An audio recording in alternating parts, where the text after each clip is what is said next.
I have a distinct memory of like mum was working late and we had just like we got home and we were all so hungry. I was like probably like 3 or 4 at the time. I'm gonna say 5 actually, and like none of us knew how to cook because we were at home. I don't think any 5-year-olds do, but yeah. None of us knew how to cook, and I just was like, no, we need to eat. We need to eat, and it was like. It may seem stupid now, but it was the scariest thing working a stove at the age of 5. Like, I was like, oh my goodness, like what happened? What, like my brain was going wild. Like, what if I don't turn it off? Like all that anxiety was hitting because it's like, there was no really adult showing me how to do this stuff. It was literally me and my 2 siblings figuring out how we were going to feed ourselves. Cause it's like, we can't wait till mum gets home at like 8 and we didn't have dinner. So it was like someone had to get behind the stove and like try and cook and that's when like it really opened floodgates of like, okay, like we need to start taking care of ourselves at a very young age.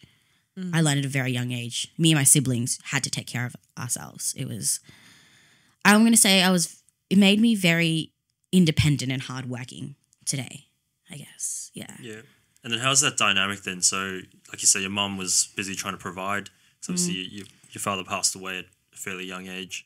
I guess I'm going to say this because I was a middle child. I was not a behaved child. My dad would be the one to calm me down. My aunties and my grandma would tell me when I was little, like the only person that could stop you crying when you were a baby was your dad. Your mom held you, you didn't stop crying. As soon as dad grabbed you, you stopped crying. I have like a distinct memory of like I don't even remember like my dad's voice, but I was yelling and screaming as a child, and he brought me outside for 5 minutes and I walked in as if nothing had happened.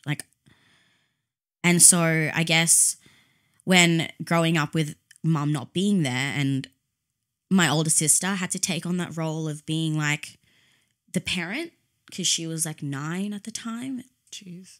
She was 9. So back then, like it was very hard to work that dynamic because it's like, 1, you should be my sister, but 2, there has to be some sort of parent figure around. And I feel like for her, it was really difficult because she herself was growing up. We didn't know what we were doing.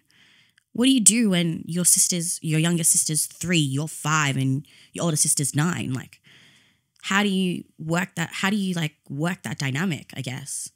Like, especially my older sister, I commend her because she was going through puberty as well of like learning how to be a teenager. Trying to find herself. Trying to find herself. Trying to raise 2 take care of her kids. 2 siblings. Like, it was like, yeah. And so I guess it made us stronger when we were young.